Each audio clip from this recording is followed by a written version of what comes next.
Good evening and welcome to the April 13th, 2021 meeting of the Leon County School Board. We are very pleased to have you with us tonight.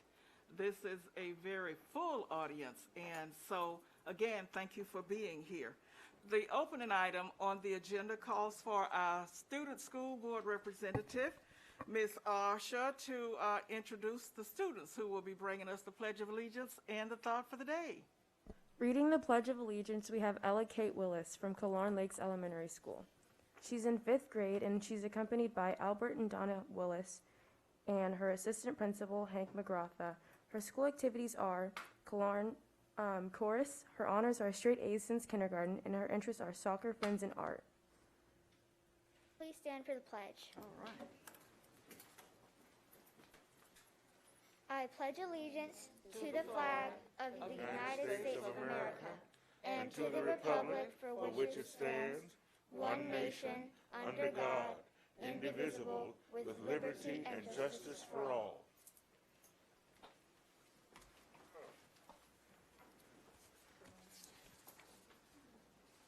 Okay. Thank you, Ella Kate. Reading the thought of the day is Ryan Lombardo from Killearn Lakes Elementary School. He's in 5th grade, and he's accompanied by Todd and Linda Lombardo, Hank McGratha, their assistant principal, and his honors are the MLK Award for 2020, honor roll from 1st to 5th grade, and his interests are logos, golf, anything to do with learning and playing outside. Welcome. If you see someone in need, go help them. They might not be nice to you, but we have to remember to find the good in things and ignore the bad. So be kind. See how many people you can make smile every day. It is a free, easy to give gift, and it might change your life. Wow. Oh, outstanding. Outstanding job. Thank you so much. I am so glad that I left this chair and came out and met you. I knew that you were going to have a wonderful word. Thank you so much. You did excellently, Ryan. And Miss Kate, Ella Kate, you were outstanding as well. Give them another hand, please. Oh, wow. Outstanding. I believe we have parents here tonight. The students, did you drive your parents? Parents, hold your hands up, please. Thank you for being here. We could not do what we do if we're not for you and your wonderful resources that you share with us in the Leon County School System. Mr. Superintendent, you're looking proud over there. Very proud. I also see Assistant Principal Mr. Hank McGratha, who's been a long-time Assistant Principal at Killearn Lakes. So, Hank, thank you for making the trek from South Georgia out here to the... Of course. But, yeah, these two students represent the best of all students, not only in Leon County and the state of Florida, but our entire country. So, guys, thank you so much for your leadership this year at Killearn Lakes. Finish the school year strong, and then off to middle school we go. So It's very, very exciting times. But, and Ryan, you certainly brought a smile to all of our faces tonight with your thought for the day. So thank you for that. Great. In a world right now, we need more kindness. You're absolutely right. We do. And the way he just pronounced it and looked around, I mean, that's a speech teacher right there, isn't it? Good Lord, that's wonderful. Oh, and you did an outstanding job as well, Ms. Harris, in introducing our students. Thank you all so much. We are now ready for changes and additions to our agenda. Mr. Jones? Yes, ma'am. Colleagues, changes and additions. First, the superintendent recommends approval of changes and additions to the April 13th, 2021 school board meeting agenda as presented. First, item 8.01, Pittman Law Group, PL, RFP number 470-2021, Legal Services, replace documentation, Legal Services Agreement. 2, item 19.04, reject all, RFP number 475-2022, School Guardian Services. The item is being added to expedite getting a new RFP. And 3, item 19.03, the superintendent recommends approval to advertise amendments to policy 6325, Small Business Development Program, for a public hearing and adoption on May 25th, 2021, pulled. This item has been moved to the April 27th, 2021 school board meeting. Those are our changes and additions. Is that Move approval? moved by Wood, second by Rasmussen? Ready for question? All say aye. All in favor say aye. Aye. Opposed is the same. It passes unanimously. Next, we move to the superintendent spotlight. I think we have none tonight, am I right? No spotlight tonight, Madam Chair, but we do have a recognition, if I Yes, may. we We do. have Please. the proud principal of Lawton Childs High School, who also made the trek from South Georgia to the west side of our community to Yes. introduce a special guest and member of his staff. Mr. Superintendent, District 4 is not in South Georgia. Oh, I'm sorry. extreme northern Leon County, Mr. Joe Burgess. First of all, thank you, Superintendent. Thank you, school board members. And before we get to our recognition, I just want to say thank you to many of you, district leadership, who reached out to us with our recent tragedy with our students. Lots of prayers, lots of checking in, just the support to our community. We really appreciate that. I want to thank all of you. I mean, called me at different times, making sure we and my staff and my kids were okay, and so we appreciate that. It's my honor and privilege to introduce two men. One is our state champion. He's right here, Kyle McGill. He's a wrestler. He's a senior at Childs High School, and we're going to have him come up here in just a second. The second one is our coach, James Marshka, and they are a story and a testament to hard work. I see him every day. He's a good kid and pretty goofy. I'll say that too. But Good. Be careful now. He's a state championship. I mean, yeah, hey, you're a no, big man, but I no. think he can still take you. Coach Marshall could tell you, I want no part of him. I mean, but he has worked hard. He is a testament to what kids need to do. If you have a goal and aspiration, all it takes is having a coach like Coach Marshall, who's been doing it for 18 years. They will meet you, and challenge you. And he's spoken about his goal, one, to be a state champion. It was so satisfying. And it's our first in school history. And so, if we could, Coach Marshall, can you come on up and say a few words?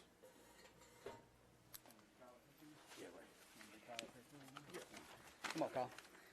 And I forgot to mention his parents are in here too. Can y'all raise your hand, please? There you go. Yes, thank you. Yes, Superintendent Hannah, school board members, thank you for allowing us to be here and recognize Kyle. We greatly appreciate it. As Principal Burgess said, my name is James Marshka, and I've been coaching and wrestling and teaching at Childs for 18 years. And glad to be here to recognize Kyle. Kyle has finished his high school wrestling career this season undefeated, 30-0. Even with our limited travel and schedule, we did the best we could to get him what we could in the matches, and he had a phenomenal season, becoming the first wrestling state champion for Childs High School. He's only the fifth in the wrestling state champion in the Leon County Schools history. Since freshman year, I've seen this kid work tirelessly year-round, sacrificing his time, his health, his energy, social life, finances to attain this goal and dream of winning a state title, all while maintaining a GPA of 3.4. Upon reaching this state title, he has also won first team All Big Ben 3 times, the last 2 times All Big Ben Wrestler of the Year, school record of 134 varsity career wins, multiple tournaments championships, a 3-time district champ, a 2-time region champ, a 3rd place finish in the state tournament as a junior last year, and then winning it this year as a senior. He's taken his academic and wrestling talents to Reinhardt University this fall. Not only is he a great wrestler, he's a respectful young man whose peers and his teachers love, goofy, fun, going, like I said, just a pleasure to have around. Going to miss him. Can't wait to see what he does in the future, but he's going to be definitely missed in our program, in our school. He's the perfect example of the type of student athlete that we as coaches like to be associated with and love to be around. I'm going to miss him, and the school's going to miss him, the team's going to miss him. And again, I just want to thank you for your time to let me speak and recognize his accomplishments and how great a kid he is. Wonderful. Kyle, you want to jump up there and say a few words, or prepare a speech. you don't have to give a speech. well. But every student athlete dreams of being a state champion. Yes, sir. But It's very been- few realize that dream is a reality, and you are to be commended. And Yes, sir. Coach, Thank first, you. thank you, because I know firsthand the amount of time you spend in the classroom and then after school working with these young men.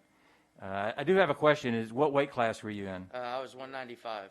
Now, did you have to cut weight, put on weight, or is that pretty much your sweet spot? Did you well- wrestle there the whole time, or No, sir. So my freshman year I was hit a nerve? So my freshman year I was 160, and then sophomore year I went up to 170, and then I just kind of 182 when I placed third. My junior year was at 182, and then after COVID hit, I went up to like 215. So when the season started, I was about 215. I planned on going 182. Wow, that's the again. Yeah. COVID 20 plus some. So you had to cut. I planned on going 182, but we decided that it was best for me to stay at 195. I could still compete good. I wasn't really losing a lot of weight at the time, so it was best choice for me. We felt I could still compete with all the big guys up there, and it worked out. So Well, you're to be commended. And you saw Miss Rasmussen applauded when she heard your grade point average. So, you know, Thank you. you're a student athlete, student first and athlete second. But we are Yes, sir. very proud of what you've accomplished, not only how you represented Childs High School, but how you represented Leon County. yes, sir. So you're Thank to you. be congratulated. Good, Thank you. good, good. Thank you all so much for being here. We're very proud. No, but we are going to say how very proud we are with, But we have with the others.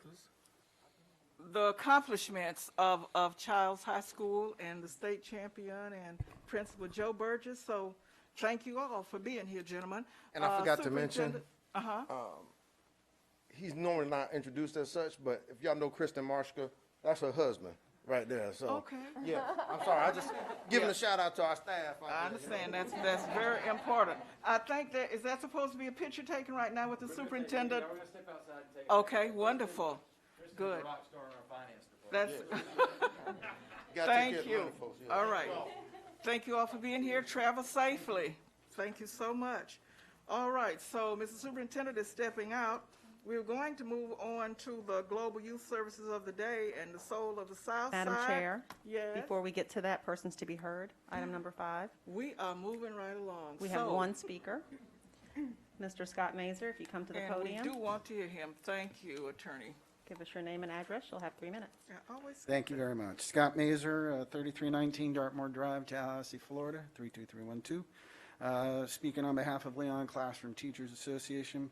First of all, I just wanted to thank the school board and the superintendent for the ability to work together and have the foresight to be in front of whatever executive orders kind of take place. Back in August, under the leadership of the Turk Committee with Shane Seifert, we were able to come to a memorandum of understanding to hold harmless all of our instructional staff. So with Leon Classroom Teachers Association and Leon County Schools, we made sure that we didn't have any VAM that was associated with those test scores. So that would leave our staff harmless on high-stakes testing. So even though the executive order came out, we were ahead of it, and so we appreciate the collaboration.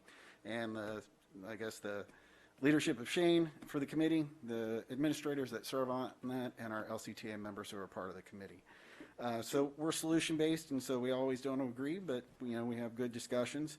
And so one of the things we wanted to make sure that we kind of talked about in terms of solution-based is that we focus on some training and communication. We kind of still see some things in the district where we're always trying to improve, but a centralized way of work is important when it's trying to communicate with all staff. Sometimes that telephone doesn't get the same information to everybody at the same time. And last, I want to just thank Board Member Roseanne Wood for her shout-out yesterday during the workshop. This is just more of a PSA with the whole bill that's going through right now in Senate Bill 84, which would reduce the number of people that were a part of the state retirement. In the editorial that I did on April 5th, we just wanted to make sure everybody understood that we not only have a lot of education individuals, we also have state workers. So between our state workers, our first responders, law enforcement, firefighter, and teachers and support staff and administrators, this area relies a lot on the stability of a pension payout for people in their retirement. So what we're asking for is anybody that is willing and able to make sure that they continue to contact their senators and representatives to make sure that we protect that pension that is there for everyone, because we know it will create an instability in being able to recruit and retain the best quality staff. So with that, I appreciate the time. Thank you very much. Thank you, Mr. Mazur. You always bring valuable information to us, and certainly you did tonight. Thank you. I'm slowing it down so that I can move now. Do we have any more people to be heard? No more speakers, Madam Chair. Madam Chair, Yes, ma'am, Ms. Wolf. I'd just like to tag on to what was just said, to help the public understand how important it is that we retain the Florida retirement system. People probably don't realize this, but there's a moment in a teacher's life, and sometimes they've had it and they go, I can't do it anymore. And as a principal, you can go and say, but if you just hang in there, this will get better, your experience will increase, and you'll know how to solve these problems, and at the end of the day, you will have a retirement when you're finished teaching. And it, you know, it's sometimes just what a teacher needs to hear, or a custodian, or anyone else that's in the Florida retirement system. It's a very important thing that we have. We're fortunate to have such a good system, and I just make my plea here at the podium to the legislature and to the governor, please not do away with it. It's very important for the future of education, public education. Yes, it is. Thank you for letting me Ms. say Wolf. that. Ms. Rasmussen, you're looking at me very, okay. May I just say to you that I certainly do piggyback on what you're saying as a recipient in the Florida State retirement system right now. So I hope that we'll be able to do what we need to do to maintain that system for the benefit of those who work for us and for those who work in the state. Okay. Reports to be heard. Leon County Schools Transportation Department donation. Mr. Superintendent, do you want to? Madam Chair, bring yes, ma'am. At this time, I'd like to bring to the podium Director of Transportation, Mr. James Cole, wants to provide some insight to the board and pretty exciting news. Good. Thank you. Welcome. Madam Chair, school board members, superintendent. It's a pleasure to be here this evening. I come here and I always brag about my team and the transportation, the leadership that I have that I work with and partner with every day. And tonight, I guess, is no different. I'm here to brag a little bit. Maybe about 2 board meetings ago, maybe the last board meeting, listening in, I get a text message on my phone, and it was my executive assistant who is here with me, Ms. Veronica Scott. And before I go on, I'm also here with my Appleyard project manager, Mr. Reginald Wilson, my Connor Lakes project manager, Mr. Melvin Wells, and my Cox compound manager, Mr. Frederick Williams. Don't call him Fred, Frederick. Okay. And so I got the text message, and it was Ms. Scott. She said she had this idea. We had listened in on the school board meeting and listened in on the Girl Flow project. And so she said, I want to run something by you tomorrow. And I said, absolutely, let's sit down and talk about it. The next day, we sat down, and I'm not going to steal her thunder. I'm going to let her come up here and kind of tell you her idea and how it has come about and where we are today. Okay. Step right up, Ms. Scott. Madam Chair, board members, Superintendent Hannah, thank you for allowing us to be here this evening. So as Mr. Cole said, we were, I think it was the March 23rd board meeting we were listening to Arsha, is it Arsha? Not Arsha, Amaya, I'm sorry. And she gave an update on her little project, so I thought that was a really nice thing that she's doing. And me, used to working with young ladies in our school district. So I was very inspired, so I did text Mr. Cole, and the next morning we discussed it. And if anyone knows Mr. Cole, he's going to ask about 10 questions before he, approve us to move forward with any project. So he asked several questions. Some was, what is our plan and our target goal? And with that, he was, we decided that we want to join in and help Amaya with this project. So he asked what was our target and our plan, our plan and our target goal. And with that, he was talking about the total number of the maxi pads and or the dollar value. And he also asked what it's going to be our process for receiving these products logistically. So I told him I went out, we'll go out and we'll purchase some bins and take them to all 3 compounds and then the administrative office where we work. So after that, I reached out to my project managers. And let me just say something about these men. They were just real quiet. They was like, they was like, listen, we're not going to get up there and talk about this. So I know the feeling, guys. I hear you. But they're here. but what I will say, when I reached out to all of them, they immediately was on board with it. So they then reached out to all of their bus drivers, bus assistants, staff, as well as the staff at the administrative office I reached out to. That's great. So, and then on top of that, I reached out to some donors, went out in the city, went outside of the state. And so we did very, very well. We did very well.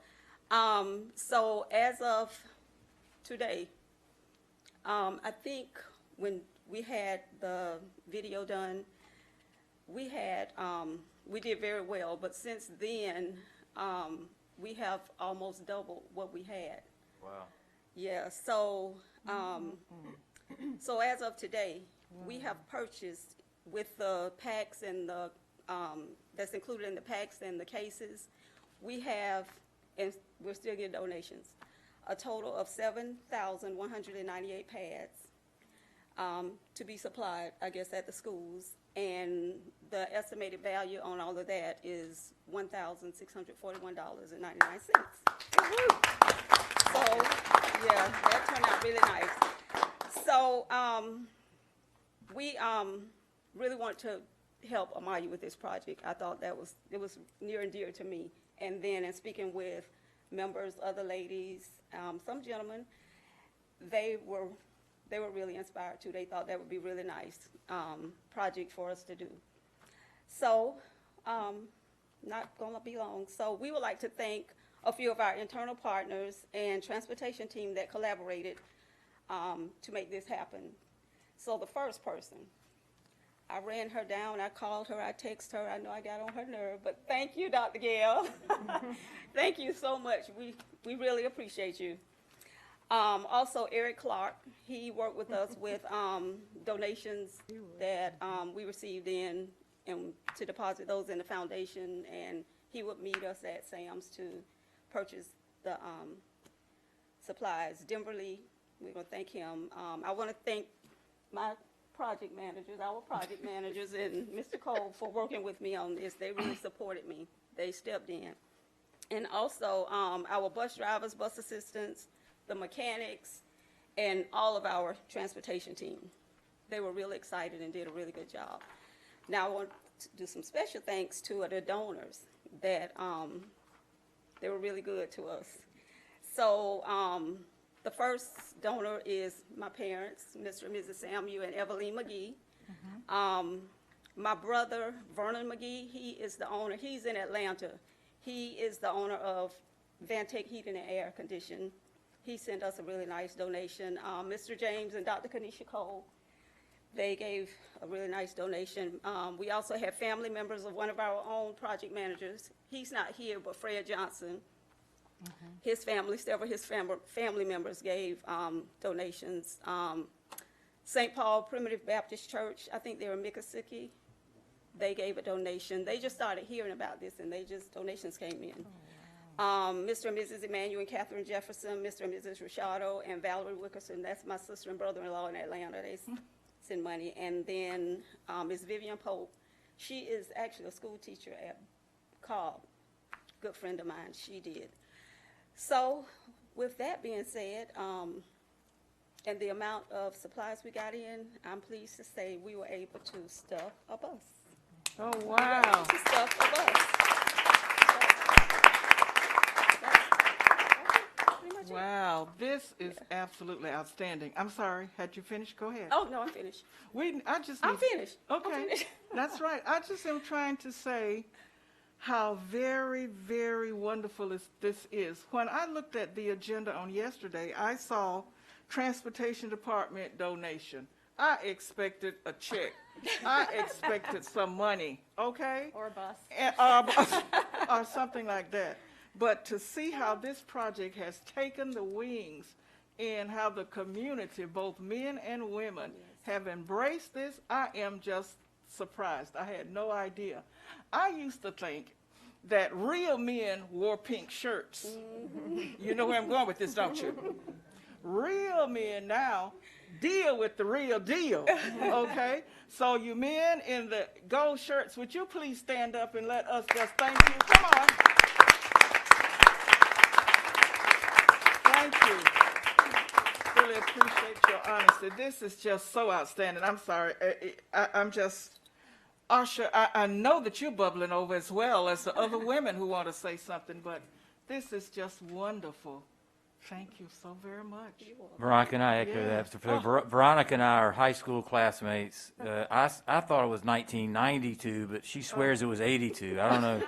I think she's mistaken, but Veronica and I have known each other for a very long time, and she's a dear friend, and this wouldn't have happened without your leadership. Absolutely. So thank you for selling it to your boss, Mr. Cole. Thank you for buying in and selling it to our amazing project managers that manage our compounds each and every day. So to the men and women of the Transportation Department, thank you, thank you, thank you.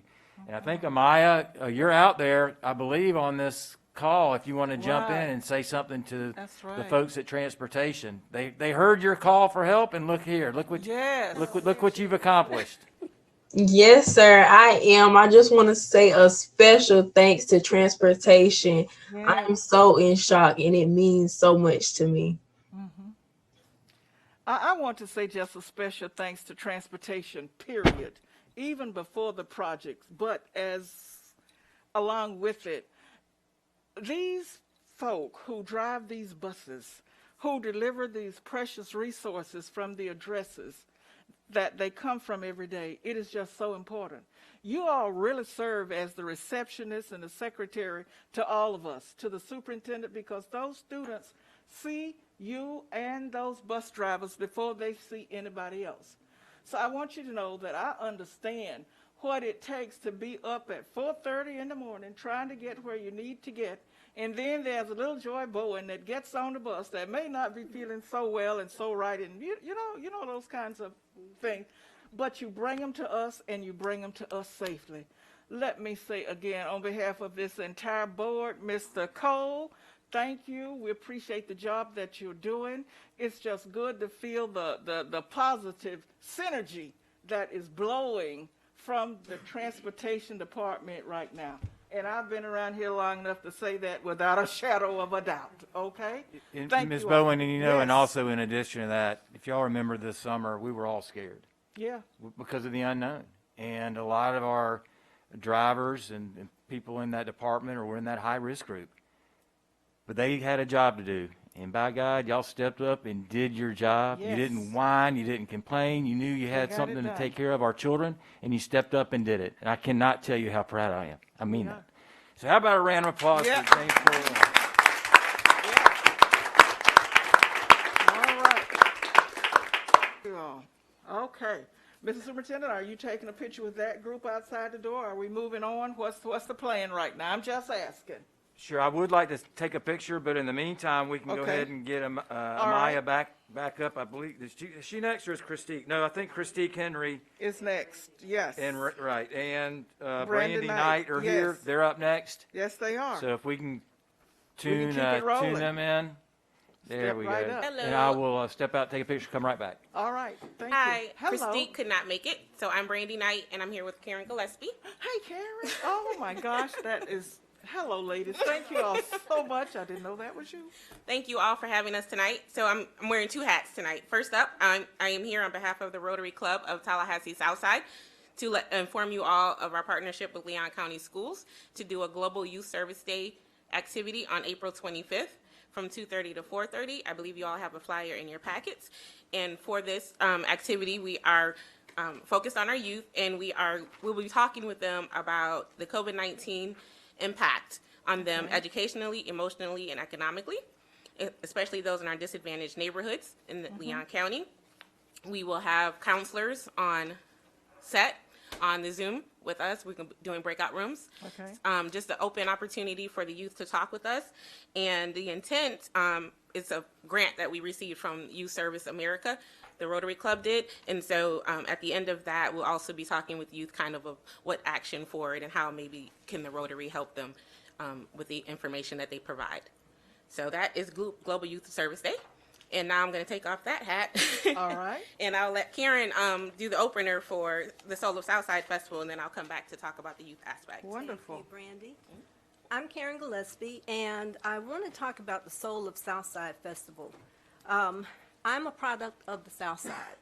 I want to remind you there was a school once called Southwest Elementary School, and that was my school. It's now called Pineview. So I was at Southwest. History.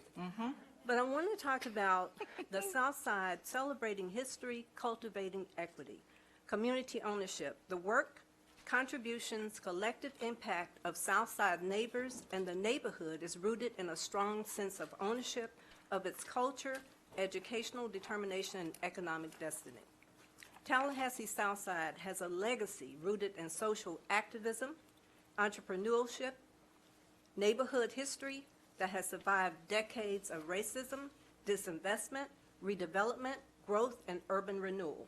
The spirit of the South Side is that of resilience and survival, and the commitment of educational leaders, because I know my first grade teacher was Miss Bruce, still remember.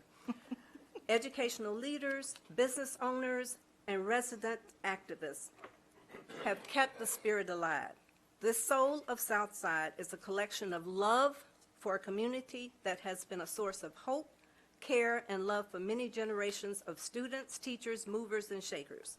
Shrouded in the legacy of the hallowed contributions of Florida A&M University, the neighborhoods that rest within the shadows of one of the Florida's most elite land-grant and historical Black institutions of higher learning have a synergy relationship and a common goal. And what we are all about is the equity and the future opportunities on the South Side. And that's what this festival is all about. I'm going to just talk a little bit about the activities real quick. We will begin on May 20th. We start at 12 noon. We have an Emancipation Drive-By Fish Fry for the seniors, because y'all know we have to have our fish, okay? Absolutely. So Tallahassee seniors, and then from 3 to 5, we have an afternoon of remembrance, which will be held with one of our partners at the Hyatt House Hotel.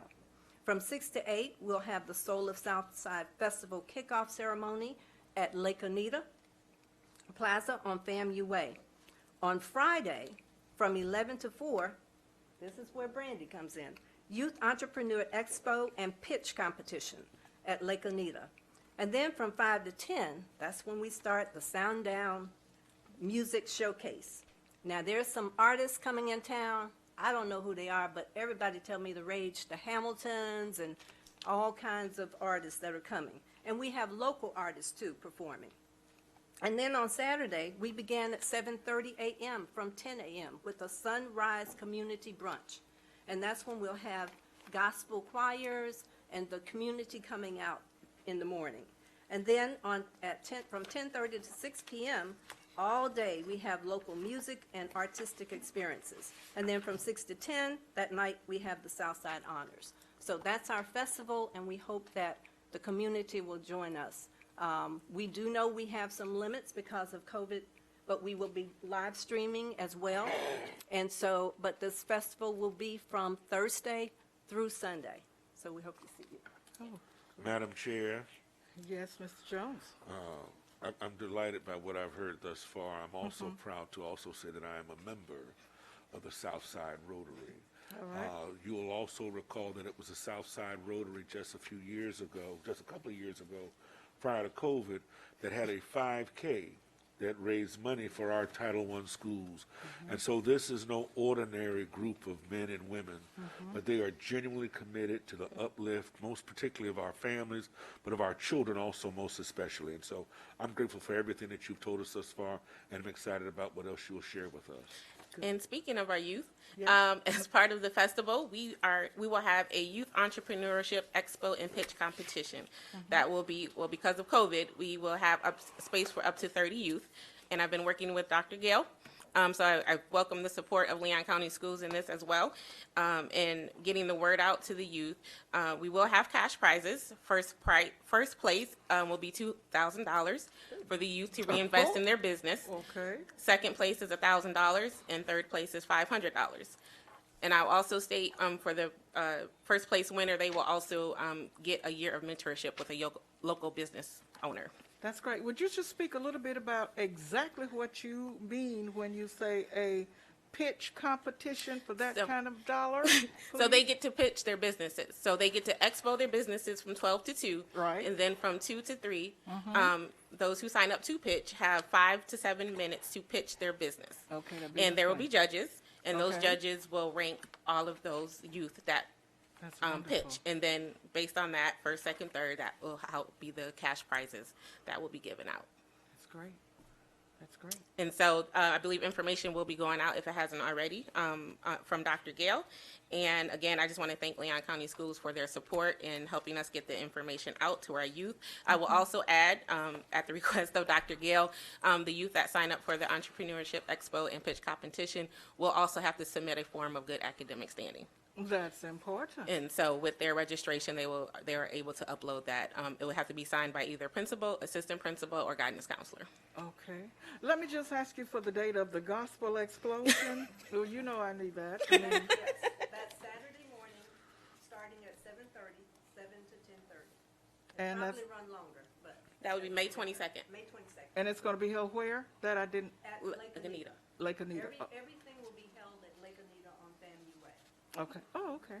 All right. Thank you. Okay. This is wonderful. Thank you, ladies, for coming tonight to share that and to share it with our students. And hopefully, we will continue to encourage the kind of representation and support for these students.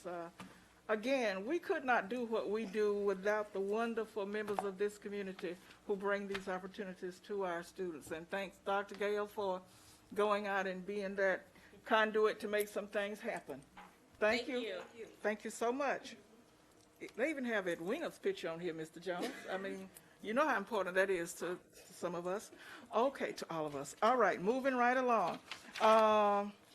Miss Opal McKinney-Williams. Item 6.03. That's District exactly Advisory where we Council, are. And Ms. Wells is on right now on Zoom. Miss Janetta Wells. Hello. Speak to us, please. Good afternoon, Madam Chair and members of the board. My name is Janita Wells, and I serve as this year's DAC Chair. And I'm giving you an update on our meeting from last week. And as usual, the superintendent provided us an update on things happening in Leon County schools at the district.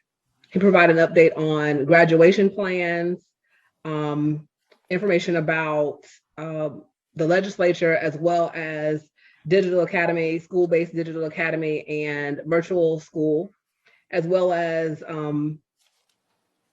the district submitting an approval or for the Florida Department of Education and their request to the United States Department of Education regarding accountability for testing. And so he provided that update to us, which he does again every meeting. In addition, we heard from Shinkson Lammy with Leon County Housing. He provided information about the Emergency Rental Assistance Program and what that entails and how people can apply, and encouraging us to let people know if they need assistance. Additionally, we heard from Janet Shipman with LifeQuest. She provided information about LifeQuest and what that means and how we can get ourselves and others involved with organ donation. We heard from Amaya Wayman, which is also on the line. I just saw Amaya, and the Girl Flow Project. She introduced us to the project, let us know how we can participate, and gave us an update on how the project is going. In addition, we heard from Talithia Edwards with Whole Child Leon and their survey and the status of the child report. And we provided her with information about issues that we thought should be added to the list of issues in Leon County. And last but not least, we talked to Ms. Tanja Fitzgerald. She provided us with the Leon County Schools District mental health update and provided information about Disc Village and other programs that Leon County Schools is working with to help with mental health. And that's the end of my report. Are there any questions? Are there any recommendations coming to us from DAC? Not at this time. Okay. Further comments? Thank you, Ms. Wells. We appreciate the work that you and your group are doing. And we look forward to having you back for our next month's meeting. Okay. Thank you. Thank you, ma'am. Ms. Harris, I understand that you're going to be giving the report tonight in the absence of Lane, so it's your turn. Yes, ma'am. So the Student District Advisory Council discussed a lot of things at the last meeting.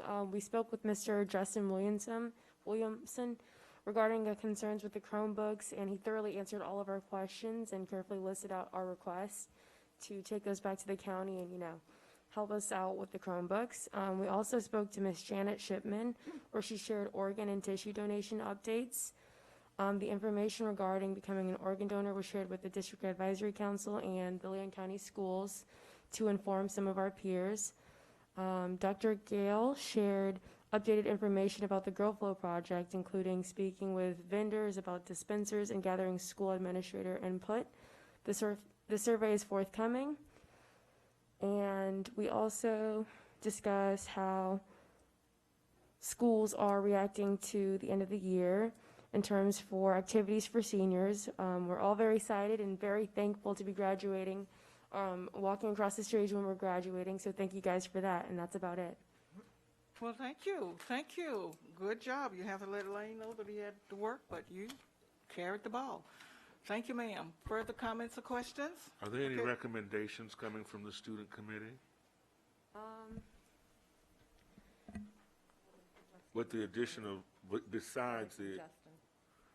Oh, yes.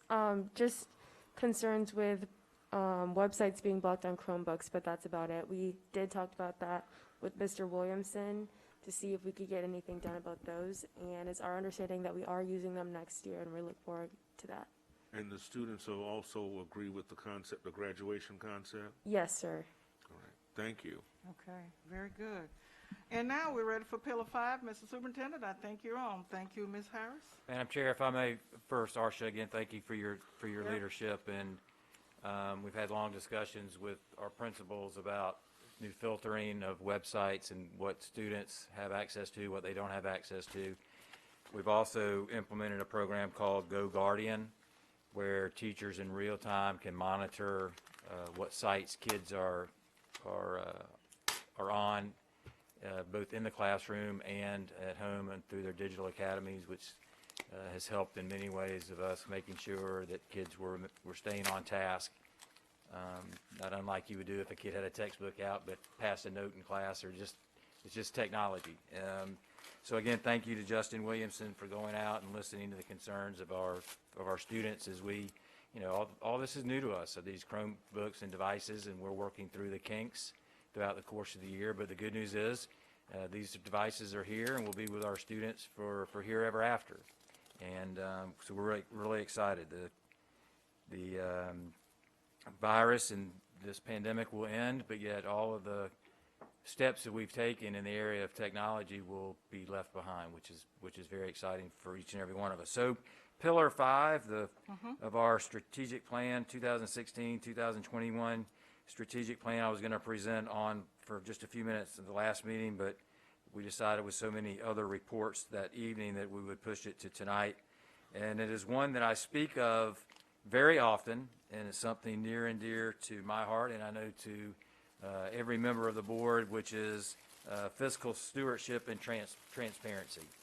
And I've said many times, and I think you all will agree, that job one for each and every one of us is to provide for the safety of our students and our employees, and job two is effectively, efficiently, and prudently manage the resources of our school district. So with that, and just a reminder, we serve over 30,000 students. We have 4,500 full-time employees, around another 1,200 or 1,300 part-time employees, an annual operating budget of $500 million and capital assets totaling between $900 million and $1 billion. As an organization, we are larger than the county government. If you take out city utilities, larger than the city government, and fall only behind Florida State University and the state of Florida as an organization in Leon County. 4 years ago, we made a commitment to increase funding for our schools, resources for our students, and employment and raises for our employees. I'm proud to report, and we've mentioned this before, that over the last 4 years, since the strategic plan went into place, we've returned annually $5 million to our schools and classrooms. We added an additional $1 million to the school flexible spending accounts that also included money, non-discretionary money for Title I schools to spend on field trips and other activities as their school leaders see fit. We added $1 million annually to our school furniture and equipment, which has been money well spent and very appreciated as we start now the second round for elementary schools this summer. We also, as you well know, added $1 million each year to support arts and athletic programs in our middle schools and high schools to show, as Mr. Jones would say, if you want to see where our priorities are, look at our checkbook. There are priorities are not just by mouth at the dais, but also in our checkbook, as we have sent an additional $1 million a year to our middle schools and high schools and elementary schools to support arts and arts education. In addition, we've added additional staff. We've hired security monitors in our schools even before Parkland happened. We had 50 additional security monitors. We have school behavior specialists, full-time deans now in all of our middle schools, and mental health counselors. So in total, if you add up the spending, the money, the dollars that are flowing to our schools and the additional personnel, it's about $500 million a year increase from where we were back in 2016. And then, most importantly, we've moved our district to 1-to-1. It was a $10.4 million investment in the future of our children and in the future of our school system, a conversation that had been long had that we made during a pandemic that dream come to reality. As far as our employees, there's been lots of talk about a new minimum wage threshold of $15. Well, we didn't wait on any legislative act to make some of those things happen. We increased our minimum wage from $9.30 to $11.80, just sort of $12 an hour. We immediately addressed the salaries of our support staff workers to include our bus drivers, bus assistants, teacher assistants, and food service workers who have realized around a 20 to 25% pay increase over the last 4 years. We increased the supplement base for coaches like the wrestling coach that was here earlier, or the band director or the choral director, from $27,000 to over $33,000, a 21% increase. We increased our sub pay before the pandemic by 40%, from $10 an hour to $14 an hour. Thankfully, because it has been hard to find substitutes.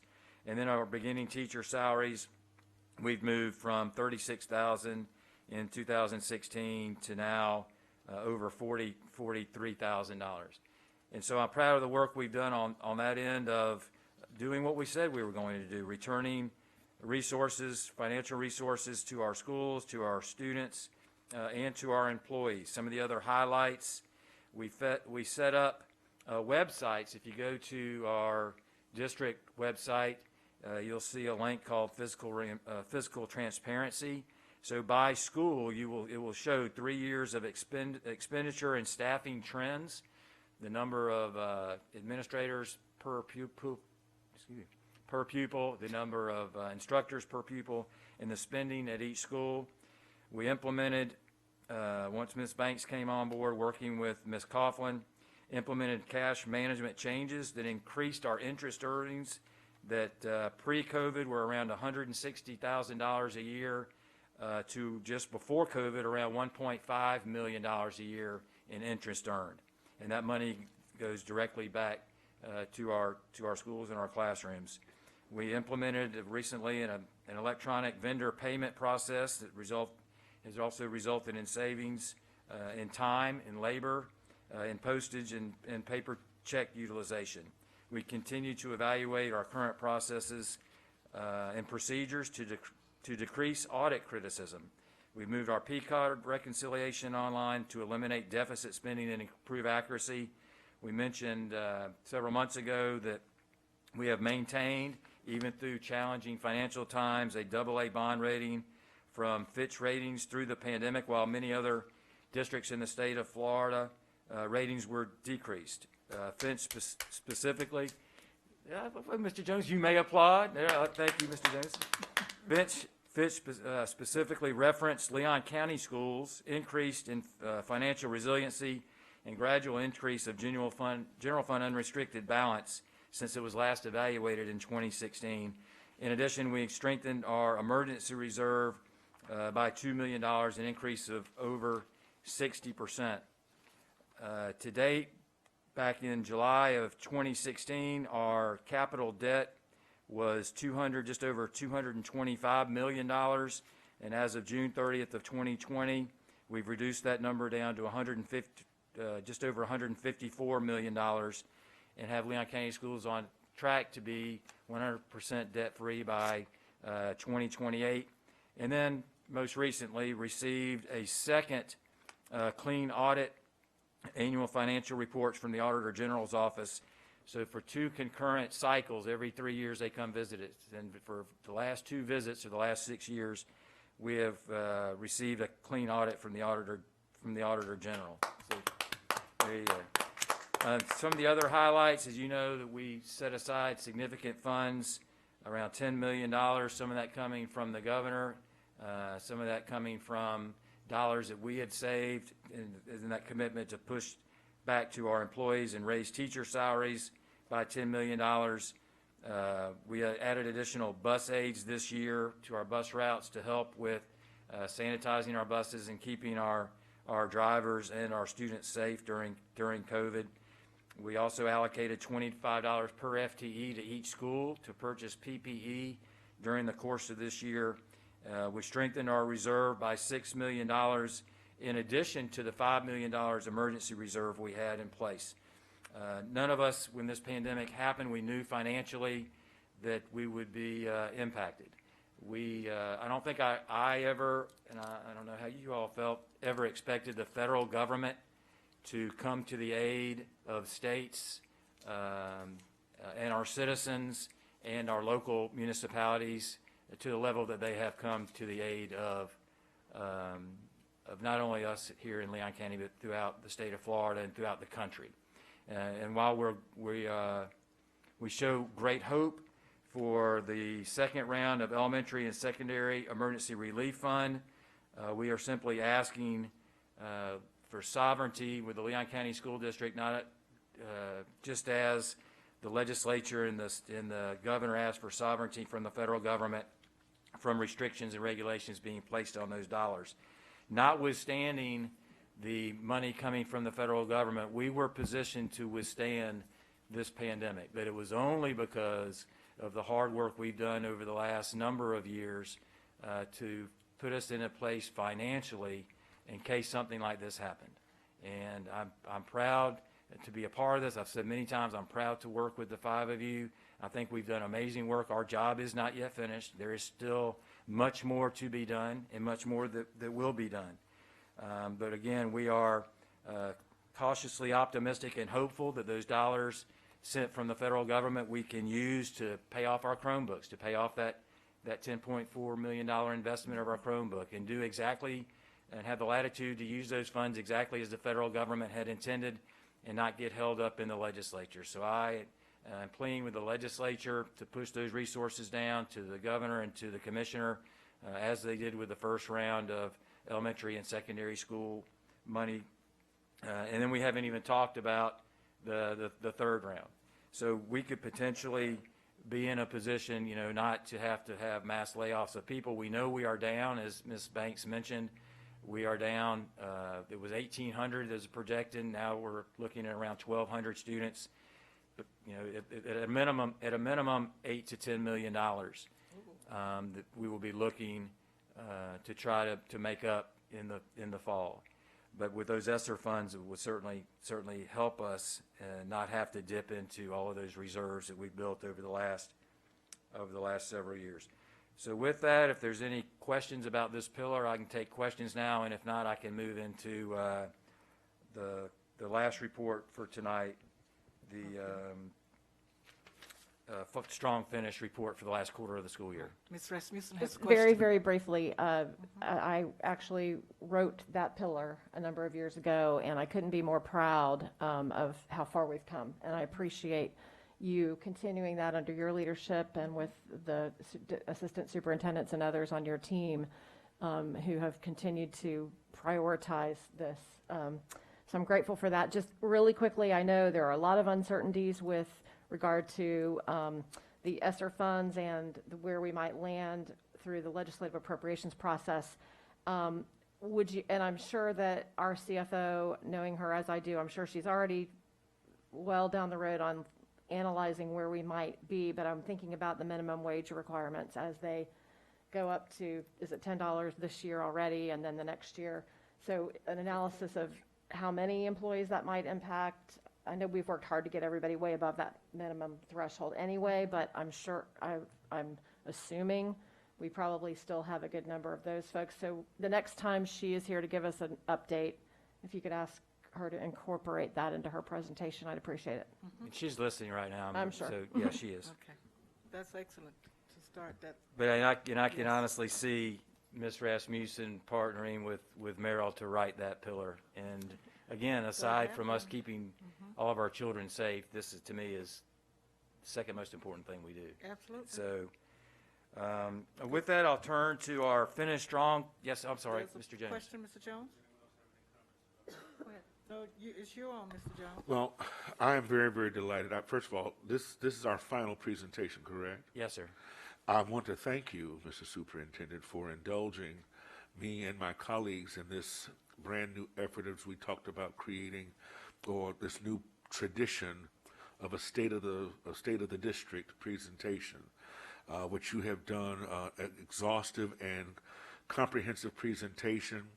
It was our intention when we brought this to you and we discussed this matter, that it would be a way, as you said in your very first comments to us, the issue of accountability. And we have not traditionally, I know Ms. Woods, School Board Member Woods has mentioned this.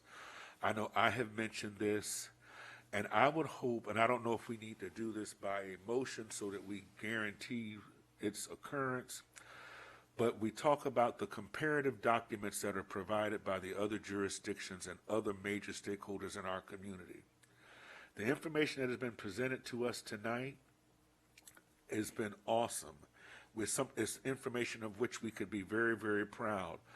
But the communication of that information to our stakeholders, our taxpayers, our partners in other jurisdictions, I think is tantamount also to appropriate accountability. And I know that we have not budgeted it in the past that we should do that, but a part of that tradition should be an exhaustive annual report that we share with our community like everyone else, that we can talk about, because this goes back to, I want my colleagues to know that I listen to you. Mrs. Bowen repeatedly reminds us of our history. She says it exhaustively. We need to capture our history. Well, the good part about an annual report like this, it provides us with a trajectory and a legacy of accomplishments and our overcoming of challenges, our ability to identify our strengths, our weaknesses, our opportunities, and our threats. It is our history. And we as a district, with your leadership, Mr. Superintendent, and our collaboration, we have done great work.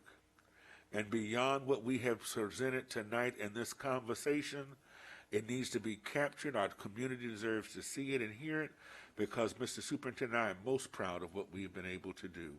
So I would hope that we will find a way in next year's budget, one, to capture that what we have done this year, particularly in the throes of a pandemic, right? And we can either do them on a biennial basis where we capture it every 2 years, or we capture it annually. But I just want us to make a commitment by consent. I don't want to have to vote. We have to vote, Mr. Superintendent. I just want us to agree that it's something worth doing, and that we provide that formal document to share with our community, and then we keep in our own archives that we might be able to manage that history.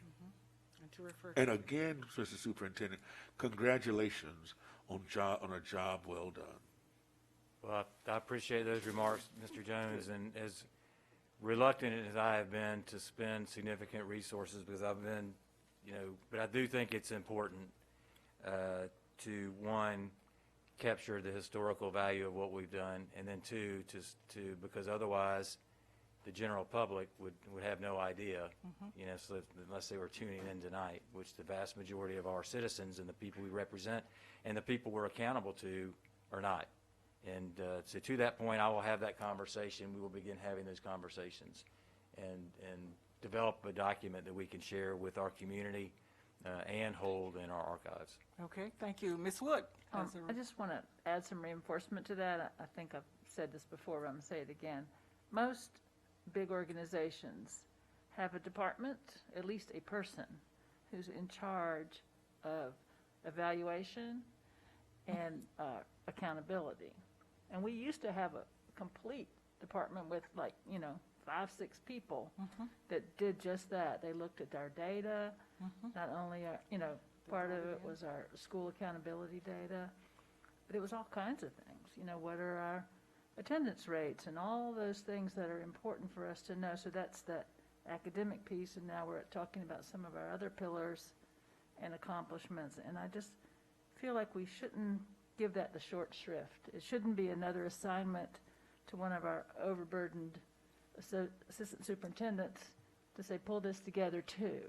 This is a professional job that people specialize in, going into a system, evaluating it, and it also is a needs assessment. Like, you're doing all these things great, but there's a big hole here, and sometimes you can't see your own hole because you don't have time to look at it. So I just want to sort of piggyback on what Mr. Jones said and ask you to take a serious look at finding someone who will do that for us. Because I don't think it's fair to add another log in somebody's wheelbarrow. They're full. Okay, he's looking around, but I think he heard. He's looking for a wheelbarrow. No, he's not. No, he is not. Thank you, Mr. Superintendent. You are doing a wonderful job, and we appreciate the transparency. We are doing a wonderful job. However, we're a good team right now. We're not finished yet. We are. Yes, we are. And so I've heard you, and to your point, we'll begin work on that. Thank you. Good. Plug up the holes in the boat. So moving to finish strong, we are now within 50 days of finishing on the 2020-2021 school year. We're in the final quarter, but I never ran track. I was never fast enough to run track, but I used to know guys that were fast, and I used to watch them, and their coach would always teach them, don't coast through the finish line, sprint through the finish line, and that's what we're committed to do. That's the message we're telling our students. Don't coast to graduation. Don't coast to the end of the 9 weeks. Finish strong. We've come a long way, and I know we're all a bit weary, but now is not the time for us to pause if you must, but catch your breath and get back to it. And that's also the message to our employees. So with that, Dr. Cox, if you would, as normal, jump on with Coco and maybe give us some updates where we are. I know if you want to mention to them about our partnership with TMH at the end of this month and the testing, and Coco, where we are with numbers. Why don't you take it for a little while, and then we'll flop it back for any questions. Okay, great. And we're great. Good evening, everybody. It's great to have Coco back on here with us. So we're going to give you a couple of numbers that would be very interesting to you. Coco's going to cover, like she always had, our positivity rate, what's happening around Florida and locally. And then I'm going to talk to you about vaccinations, and I'm going to give you exact numbers of our school board employees, our percentages there. Then I'll talk to you about our collection site or our testing site that's at Lively and what we're going to do with that. So Coco, if you want to start. Sure will. Okay, so this is for week 14. This is our COVID report. Our positivity rate for Leon County is 2.73%. That's what it's been for the past 2 weeks. That's 3/28 through 4/10.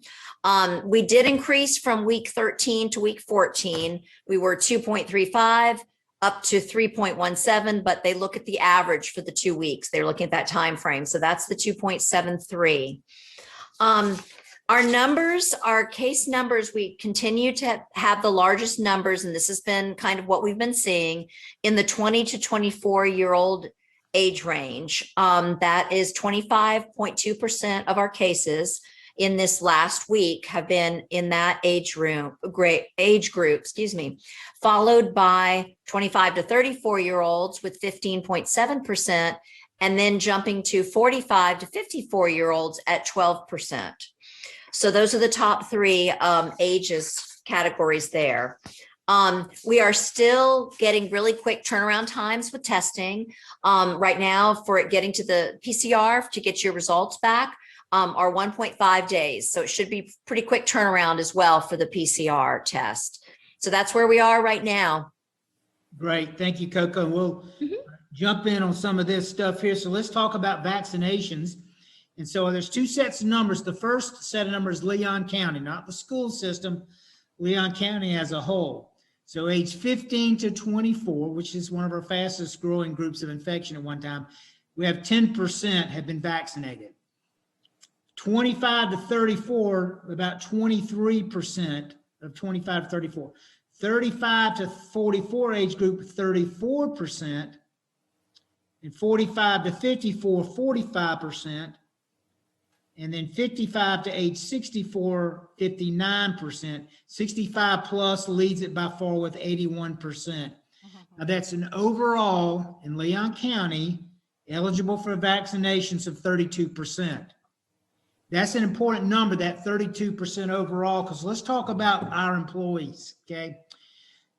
So I was asked at the last board meeting, or maybe the one before that, about do we keep up with vaccinations of our employees? And my answer was no.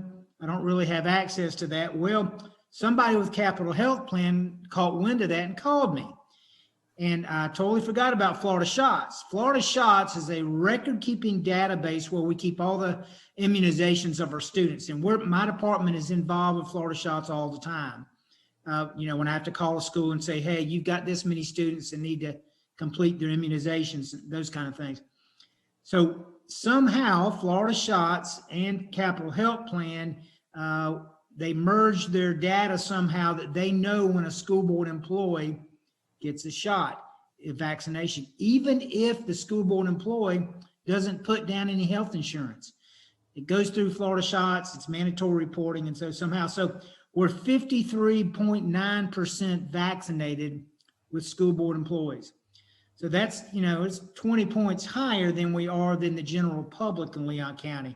So that's good. And they told me, the fellow at CHP said that is a very high number for an agency, we're one of the largest employers in North Florida. So 53.9% overall.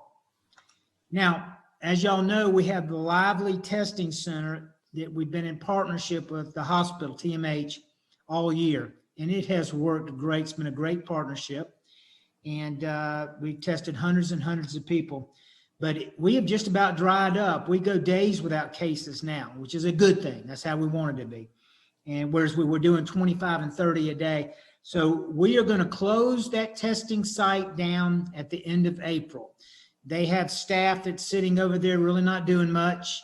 And, and we don't, they charge us per test, but it's only fair to them. And I think everybody that we close that down. It'll only leave a handful of weeks left, and there are plenty of other test sites around. So end of April, we will close that one down.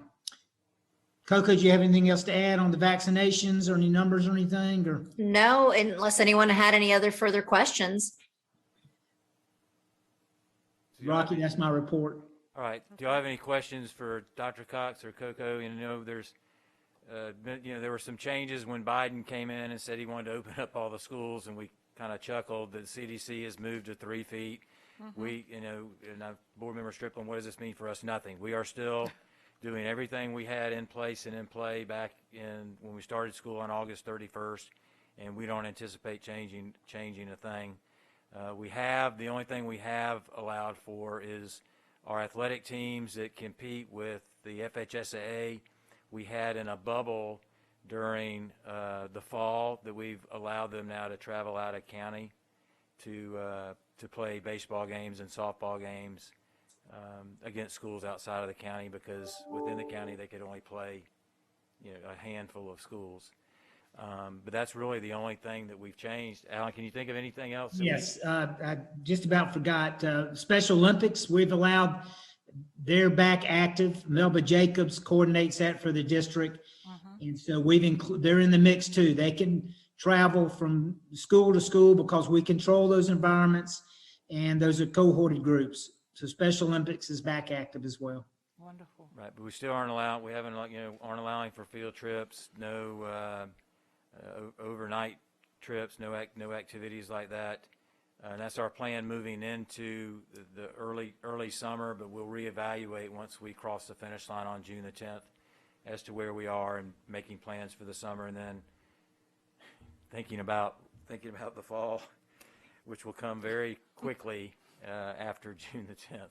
We have a really quick turnaround time, so a lot of decisions will have to be made over the summer about many things. As we've discussed before, the digital academies by school will be closing on June the 10th at the end of the school year. We have opened the window of open enrollment for Leon County Virtual School, which will remain open as an option for parents and families that want to continue with a distance learning online environment. There are parents and families who will still have that choice and option, but by school, we will be open only, brick and mortar when we return in the fall. Once these funds, there are a lot of decisions a lot of plans that are in place, but that don't have funding behind them. We mentioned some of those summer programs yesterday. I talked about some of the capital outlay projects that we didn't want to present a premature report or put things out there in the atmosphere until we know for certainty that we're going to be able to pay for them.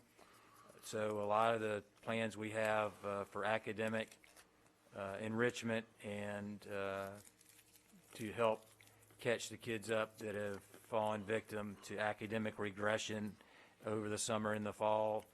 We do have a plan, but we don't want to talk about the plan publicly until we know we have the resources to pay for it.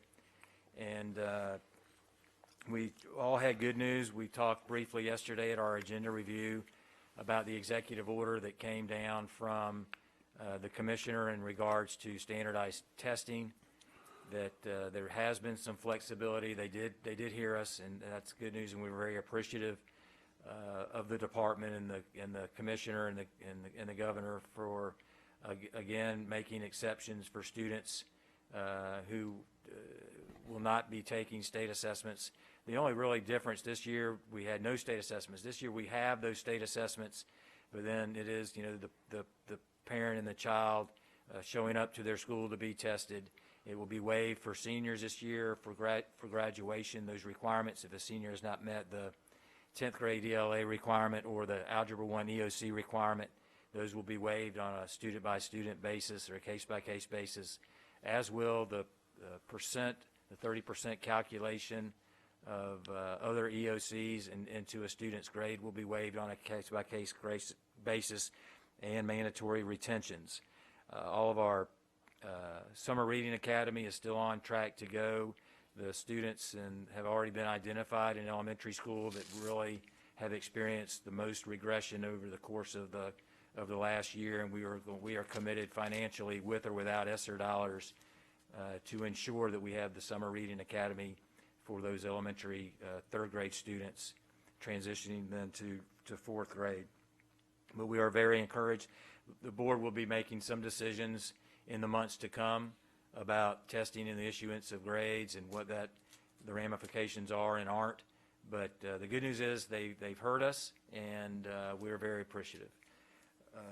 Arsha mentioned something about senior activities. We met with the high school principals under Dr. Gale's leadership, met with the high school principals at Gene Cox Stadium at the venue that we will host graduation ceremonies, and made plans. It's going to be a long week. Yesterday you all signed up for your individual schools that you represent, but we're very excited that our students will have an opportunity to walk across the stage this year. Somewhat disappointed we won't have the drive-in, but but we're excited to be able to give these kids something. We're also committed, each school is going to hold a senior picnic, and there's also been talks of a promenade. Sharonda Brown, thank you very much for the idea. I had no idea what promenade was. It reminded me back to my middle school days at Raw Middle School when Coach Steger and Coach Hosford would say promenade when you do square dance. That was it. So during square dance class, when it was raining in the gym, we would promenade our dance partner around the square. That's it. But these promenades are things where kids have a chance to dress up, to put on their beautiful gowns, the boys, young men to get their tuxedo, to get in a nice vehicle or rent a limo, go out to a nice dinner, come up to the school with the theme, and to be seen. And having past experience and chaperoned many proms for many years, 90% of it was just that, and 10% was the boogieing on the dance floor. It really wasn't about the dance, it was about the events that led up to the dance and the events that happened after the dance. So, you remember. so we're looking to have, in addition to a senior picnic, promenade at each site, and then a wonderful graduation ceremony that will begin on Monday, June the 7th. So with that, I'll take any questions, Madam Chair. That's the end of my report. All right. Thank you, Mr. Superintendent. Good report. It appears that there are no further questions. We appreciate Madam what Chair. you bring to us, Mr. Jones. Just one observation, Mr. Superintendent. As I listen to you and Dr. Cox, I'm reminded of the Virginia Slim commercial. We've come a long way, baby. And it is, I from the very start, you'll remember we started with a task force of community engagement. We listened to the expertise of our staff. We saw the slow rollout and including of additional engagements and activities for our kids. We got a state championship appearance out of it for our football team, a state championship out of a swim team, a state championship wrestler, and yet we did not have some of the same considerations that other school districts had because of the harnessing of the ingenuity and the innovation of some of the finest professionals to be found in public education anywhere in the country. So no, we're not out of the woods yet, but we have come a long way, Mr. Superintendent, and kudos to you and to all the persons who make up the cabinet, our teachers, our principals, our site, everyone at all of our respective sites. When we listen to what has been described tonight, we can't help but acknowledge how well we're blessed, and we're blessed with the best human capital, I think, to be found in public education. And kudos to everyone at every level of engagement and involvement in our district. Well, and if you remember, it was a long summer, and it was an emotional summer, but all of that hard work paid off. You know, we put the time in, we put our families aside, we put our plans aside, we put lots of things aside to ensure for the safety of our children and the safety of our employees. And I've said this to my leadership team, and I'm sure you guys are getting the same feedback. People are very appreciative of what we've accomplished. And I don't think they really realized it until we elected a new president, and the new president's main action item in his 100th day was to reopen our schools.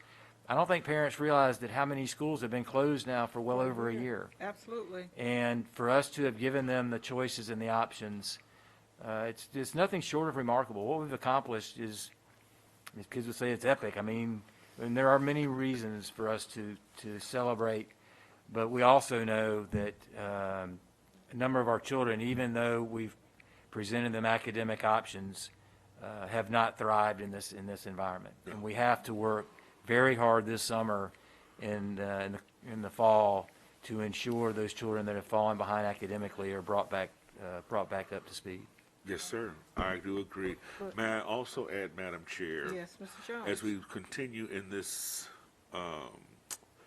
docket, I noticed that we have 3 advisory councils that will be presenting to us at our next meeting. And I know that I have said, and I know that we're dealing with citizen groups who have their own sets of rules or ways of doing things. But I have mentioned this before, and I believe it was an issue of consent. So that the meetings would not be belabored by presentations, that when they would come to us, if they have recommendations for us to consider, or they were making reports of information that would help to inform the board. And so I just want, and I know that there are a variety of persons who work with the different groups that are found here. May I reiterate that point, that it is our hope that they would be, as they are described in their title, an advisory board that helps to advise us on issues of concern, policy matters, and that when armed with that, because every meeting doesn't necessarily lend itself to that, but it's when they have those types of meetings that they would be agendaed such that we would not have to hear, they would not be belabored by having to appear before us unless there's something they're bringing for us to consider or recommendations. And that's why, you know what I'm saying? And I'd like us to continue with that thought in mind, not just a meeting or a report just for the sake of a report, but something that for us to consider. Well, I certainly don't disagree with that at all. I see the relevancy of it. I just don't want us to lose the energy that we've worked hard to bring about by appointing these committees, and have them to think, not that you said this, that they should only come to us when there is a recommendation, but to make certain that they think about their recommendations, their role in providing information. Is that where you're going, Mr. Jones? Well, what I would hope, what I know, for example, I know that DAC, Dr. Gill, purposely brings all of our policy considerations to them. So they come and they report to us their recommendations that help to inform DAC feels this way about this, which is going to be appearing on your agenda. Title I has come to us and made presentations about ideas and concerns that they have. And I believe that they are an important part of our bureaucratic process. And I think that is so important because a great number of them are either parents, professionals, and other bring a particular subject matter expertise to bear.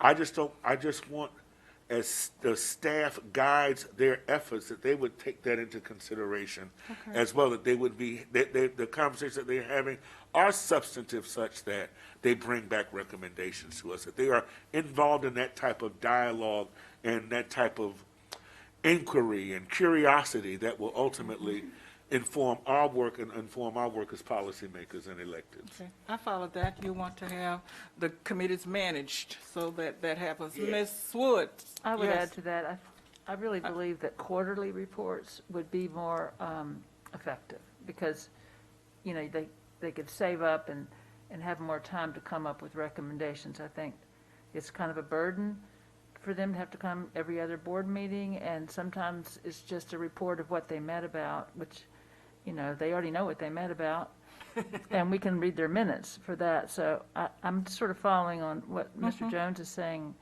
asking really for my colleagues to weigh in on this, because I really think if we move to quarterly reports and alternated them, our meetings would be more efficient, and they would be spending their time more wisely. Okay, Ms. Rasmussen? If that had been a motion, I would second it, because I think it's a good compromise. I don't want us to lose sight, as the chairman said, of how hard we've worked to make sure that we have this kind of public forum for what's happening in the district. There were just, without pointing at one in particular, I will just say that we worked hard to create this advisory council because that particular division was off and we had no idea what was happening. So we don't want to lose that opportunity for them to come to us if and when they feel they need to, or at least quarterly. Remember, even you, I think, Mr. Jones, were asking for at least a quarterly report from the foundation, as an example. Right. Because otherwise we aren't enlightened about what's happening. So I would think a quarterly report or at their request would be appropriate. I'll make that a motion. Second. Well, yeah, we'll say it out loud, I Okay, guess. I'm going to move that we request that our regular reports that are on our agenda be moved to quarterly reports with an emphasis on advice to the board, recommendations, or at least just updating us. And we could add that if they specifically request to come before us, then we can, of course, make that exception. Are we in a proper posture to do that? Is that It is not an agended item, but this is a public meeting. Okay. And Second. you have a motion and a second. so. Okay, it has been motioned and second that we ask We move committees our committees to for quarterly reports. in to a do nutshell. quarterly reports. All right? All in favor? Aye. Aye. Say aye. Opposes? Nay. Aye. It passes 3, 4, what, 4, huh? You're saying nay, I right? said nay. Oh, I'm I sorry. meant for I'm it. so Yes. sorry. So No. 3-1. Yeah, 3-1 is what I'm saying. Okay? All right, moving right along. The consent agenda, Madam Chair. Where am I? The consent agenda, items 7 through 17. Yes, 7 through 17. 18 or 17, Through that's where. 1702. Move approval. Acceptance. It's been moved and second, that the agenda is accepted as printed. All in favor, say aye. I have, can I express unreadiness? Yes. Okay. I guess that's, and I'm not, and my unreadiness is, and I'm trying to move my cursor, and I don't know why. Wait, I'm sorry, I hate to interrupt, but Ms. Coffey did not get who moved and who seconded. Who moved and who seconded the I moved agenda? I moved It was consent, moved right? by Yes, Jones Jones, seconded and, by Ms. well, Rasmussen. hang on. I think it was moved by you, wasn't it? Yep, moved by And it was Jones. seconded by Rasmussen. Thank you, Ms. Madam Chair. Coffey. Okay. Okay. Yes, sir? My, Where are you? my unreadiness is, sometimes the bureaucracy, I miss something in the right way to do things. But I want to make a point about item 8.01. And that is legal services. Madam Okay. Chair, I must. We are on consent. The consent agenda is moved and approved together. If there's an item that you want to discuss prior to the vote, then we can move it to consideration. But we haven't completed the vote. And so now we pause for unreadiness, which allows me to speak on the items found in consent, correct? If you are considering, if you want the board to consider an item, have discussion on an item, it needs to be moved to consideration. Consent items are moved, seconded, and voted upon without any discussion. That's the hallmark of a consent item. So the consent items are on consent. If you want to discuss it prior to the vote, it needs to be moved to consideration. We have in the past had the board move, second, and vote on it on the consent agenda, and then there's discussion because someone wants to just talk about it. But if you want to have discussion prior to the vote, we need to move it, and we can make it 19.05. Uh-huh. We can vote on it and then discuss it afterwards, but it's Yes, just not that's for any happened sort of before. Right. revoting. We're not re-voting on it. That's what I mean. You just so- want to talk about I it. want to talk about it. Well, then she's saying that we've already voted. You have not already We voted, have but not you voted. to That's vote. why I can talk about it. not on, for consent items, Let's Mr. just go Jones. by that because we could still talk about it. Let's just go ahead and vote and then you can talk about it. How about All that? right, so you will talk on whatever this item is as soon as we vote on, what are we voting on right now? Items 7 through 17, the Item consent 7 agenda. through 17, which is the consent agenda. All in favor of the approval of the consent agenda as printed, say aye. Aye. Opposers? It passes 4-0. That is approved. Now, are there comments to be made about items on the consent agenda? Ask Hopeful. Can I? No, are there comments to be made? If not, I have some. Well, my comments that I wanted to make on the consent agenda is it has been as it has been described to us. The most recent RFP regarding legal services had not been an issue of consideration in a very long time. And with most recent events, when we found ourselves with an RFP to deal with the issues of legal services, I'm just very, very delighted that we made the choice to bring back our exceptional attorney. Me too. Go Miss ahead. Opal McKinney Williams, who, That's right, Opal.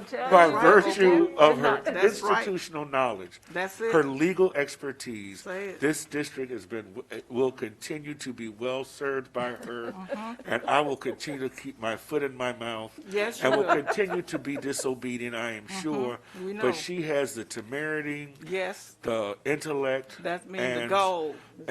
but just as an awesome Yes. educational leader, Yes. and I'm just happy that our district will still enjoy the benefit of her considerable services. Thank you, Mr. Jones. You are not nearly as happy as I am. Listen. Because I can't imagine having listen. someone else sitting up here trying to pull your foot out of your mouth as gracefully as she is able to do it. And I will add to that, Places Mr. between Superintendent, sitting between the two of them, you have no idea how strong Opal is in keeping order up here. I won't Amen. tell all of our secrets, but when I tell you that She is Opal awesome. is the man and the woman for this job, okay? Yes, she Opal, let me tell you how glad I am that you continue to sit on my left as my right, okay? I have sat on the right of Graham Carruthers. I have sat on the right of Jeff Wallen. I now sit at the right of Opal McKinley Williams. And when I tell you, you bring that strength, that knowledge, the repository of the history, you know where, I shouldn't say it like this, where the bodies are buried. Did you say Bodies, well, you know what I mean. And I just want you to know that I find you to be effective, efficient, knowledgeable, responsive, and timely in whatever you do for us. And so I speak that with great pride. I'm glad you're here. I'm glad you will be able to handle, when he comes out from wherever he is coming from, and eat your Wheaties, because I think you're going to have to do a lot of that. I said once before to this group, we could not find a better lead counsel than you, and I mean that. I said to them that I know that we would be changing, how did I put it? The frame, but not the picture. And so I look forward to what we shall become. The staff respects you, your knowledge, and your small statureness makes you easy to talk to, and you would just lay us out and keep us straight. I could say that in more professional terms, but that's how I choose to say it right now. So did you get that, newbie? I got that. All right. Ooh, Okay. newbie. That's all right. So, great. Thank you, Opal. We're glad you still wanted to be Here, with here. us, because we're glad we didn't have to train another lawyer, right? Okay. All right. Enough of that. All right. Now, you all right, Mr. Jones? That was fun. Sometimes I think that... Funny to have to fight the attorney to thank the attorney. I know it. Praise the attorney. I knew what he was going to do, and he's going to fight about that. But She knew too. she did. But that's just the example. Oh, wow. All right, now. Item 18. Thank you. She's just that cool, y'all. All right. Madam Chair. Yes, ma'am. In the abundance of caution, Of course. in order to avoid even the slightest appearance of any sort of Yes, conflict ma'am. of interest, I will abstain from voting on item 18. Move acceptance. Second by Wood. All in favor, say aye. Aye. It passes 4. Three. It Rasmussen is not in that. One, yes. All right. I got it right, did he? Thank you. Madam All right. Chair. It's hard to say. 1802. No, Madam Wait. Chair. 1901.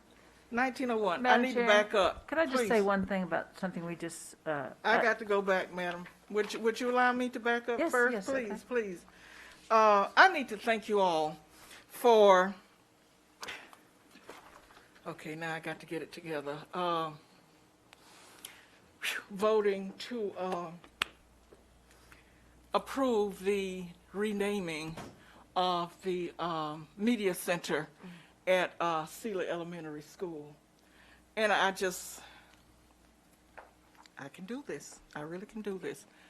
I want you to know how there are those people in your life. You know, I'm sure that each of you will have one in your district that you respect. They're always there.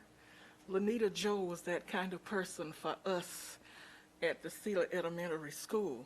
I think she and I may have started in the district about the same time. She is a first grade teacher and me as a school board member, and she was teaching first grade. And then somehow or other, she became, the media center director at Sealy Elementary School. She was so passionate. She gave her time, her talents. She was just energetic about making sure that students could read.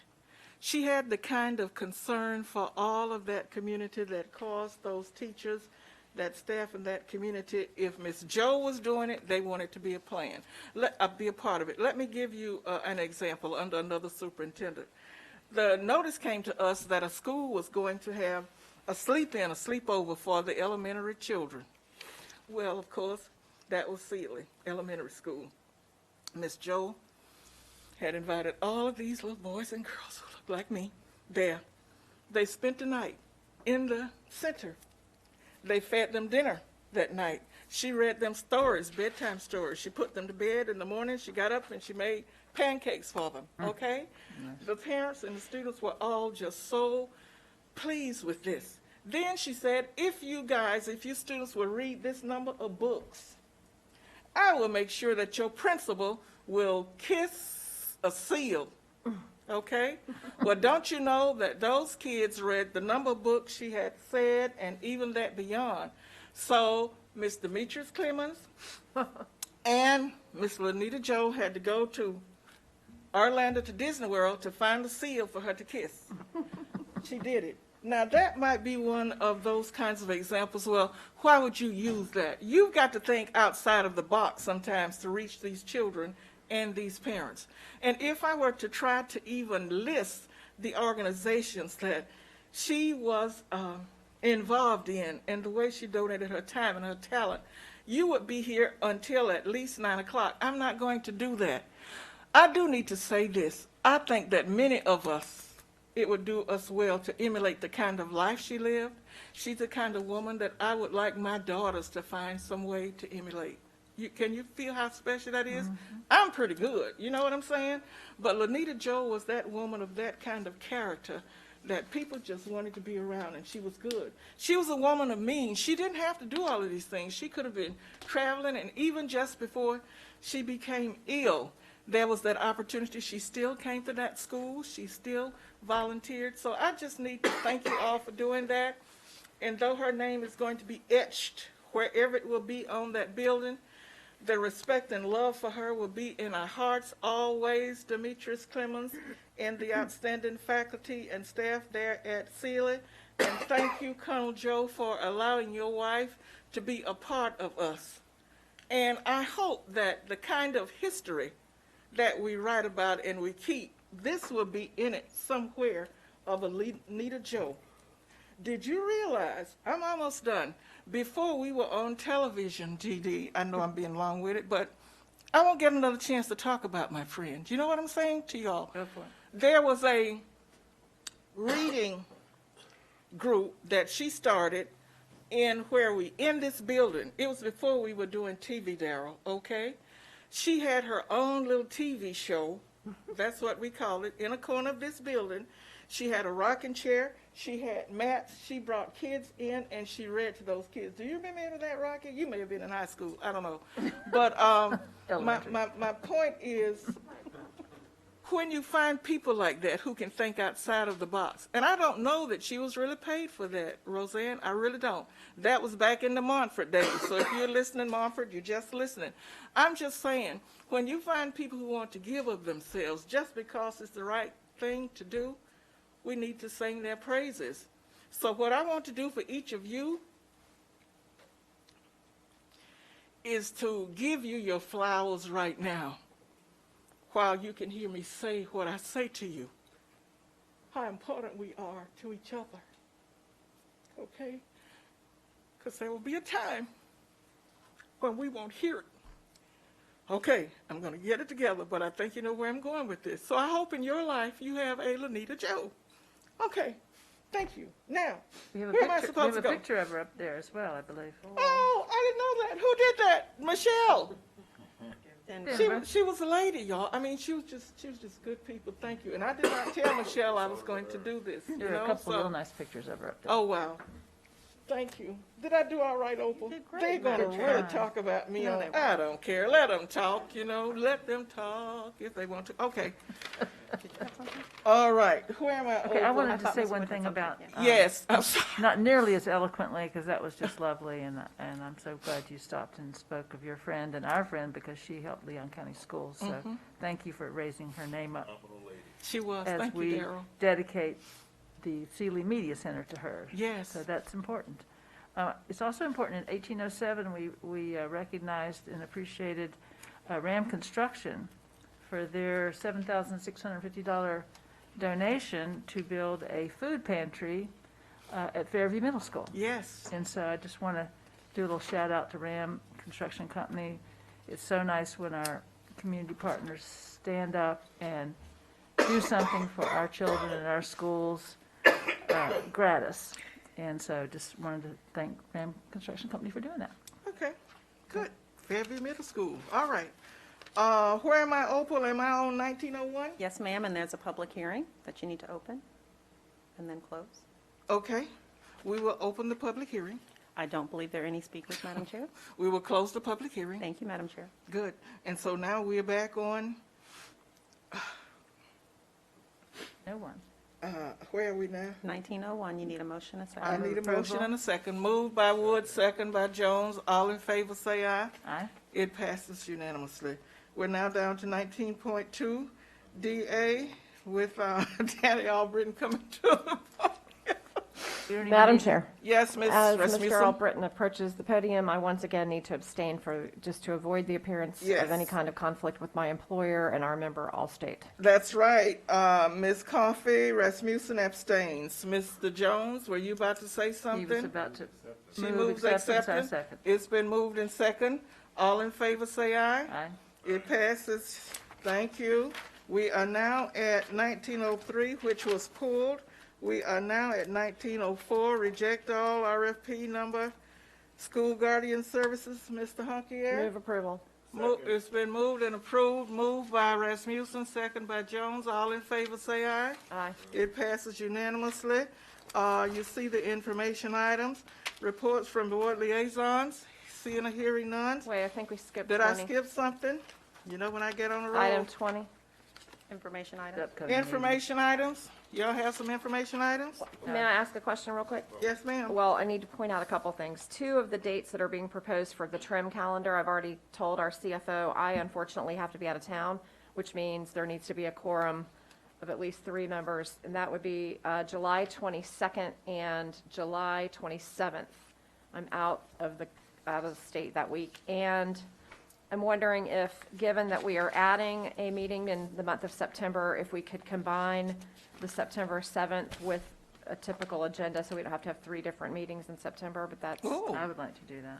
Yes, could we not do that? Yes, let's see if we can't make that happen. And Ms. Dr. Gale, could you send us a reminder so that we can all 4 others be here, or 3, for the times when she's not here? Because, you know, I will While we're on forget. the calendar, are we finished? Okay. Yes, On the Ms. Wood? calendar, we have in June a 15th meeting, and for some reason on my calendar, it's also one the next week. I just think that's an error. It's going to be corrected. And then, so I'm just clarifying, we do have one on the 29th. Are we having our retreat on the 30th. I saw that on the piece of paper you handed out. I don't know if that's been confirmed or not, but I just wanted to have it on my calendar if we are. When is that? Wait, a retreat? Where is When I that? call it a retreat, it just. She's at the podium. Correct us, Dr. Gale. Madam Instruct Chair, School direct. Board Member, Superintendent, that was an error. It should have read sunset on June 30th, which is when the present strategic plan does sunset. However, the superintendent, we're going to be meeting with an outside consultant. We have not scheduled the date. I will make that change, Ms. Wood, regarding the 22nd and the 29th. Give me 24 hours to do so. No problem. So we are not having a meeting on the 30th. I just want to clarify that. That for my is own correct. calendar. Okay. You saw Okay. that on the continuing concerns. Again, Good. it was an error. It should have read the strategic plan sunsets Okay. Good. on the 30th. So Shows do that we we have to read. do something before it sunsets to, Yes, ma'am. What? it's a, Adopt a new one. adopt a new one? So we're going to do that. We'll be working Okay. towards that. Yes, ma'am. So is there going to be a time that we meet and talk about that? Yes, ma'am. Hopefully by the next agenda review, Mhm. the superintendent will have a plan to bring before you. Okay. For working on it, not a plan, But but for working- working towards the strategic plan, a timeline. Okay. Okay. Okay. Ms. Coffey, remind us of that. You know how you have to keep things before us, for Right. me, right? And Mr. Jones, you know. But no, 'Cause that's I what- forget. Thank you. That's great. That's great. That's a good Forget. catch. Other thoughts about what? Not for us. Other thoughts about the calendar? Reports from board liaisons? May Superintendent- I offer this? There is still an appointment. I don't know if we ever finalized that appointment. You remember that y'all kindly and most graciously appointed me to the Affordable Housing Committee, which I could not serve on as a city employee. That's right. So I don't know if we ever made an appointment to that committee, so that might be something we might want to look at again when we come back together for agenda review. Okay. All right, I think we can do that, Mr. Jones. Superintendent's comments, we did not make a designated person or designate anyone to do that. Make a note of that. Volunteered you, and you couldn't do it, conflict of interest. You with us, Dr. Gale? Okay, good. Superintendent comments? You have Briefly, additional? Madam Chair, so just a big thank you to Julie Montanaro for her, once again, sponsoring the Peanut Butter and Jelly Drive with all of our students in our schools. It's going to be a virtual drive this year. Last year, I believe they raised around $70,000 to help purchase peanut butter and jelly and other food products for our children over the course of the summer. Board Member Harris, anything you can do at Lawton Childs and encourage other student leaders at all of our schools to get behind this drive would be very appreciated. But again, a big thank you to both Julie Montanaro, WCTV, and Monique with Second Harvest Food Bank for once again stepping up in challenging times to help us meet a need in our community with our children over the summer. Okay, thank you, Mr. Superintendent. Anyone else? Concerns from board members? None? Concerns? All right. Yes. Yes? Yes, Mr. ma'am. What? First, you know I had to have one. Yes. But I've got a couple, and do too. two of them are, well, my two tonight are intended to be, one, I guess, in recognition. First, I'd like to recognize our chair, Ms. Joy Bowen, who, with her most recent fetting as one of the 25 women to know, it is an honor that is most well-deserved. I would have thought that you would have been a part of the inaugural group, but better late than never. And in recognition of what I know has been your considerable service, and I don't want to necessarily make this a issue of culture, but as a political novice, I just want you to know that for a generation, you have been a lodestar. You have been a person who someone could look to and look at and see what impact you can make as an elected member of our community. And I think in your modesty, you are probably more than likely unaware of how significant your work has been.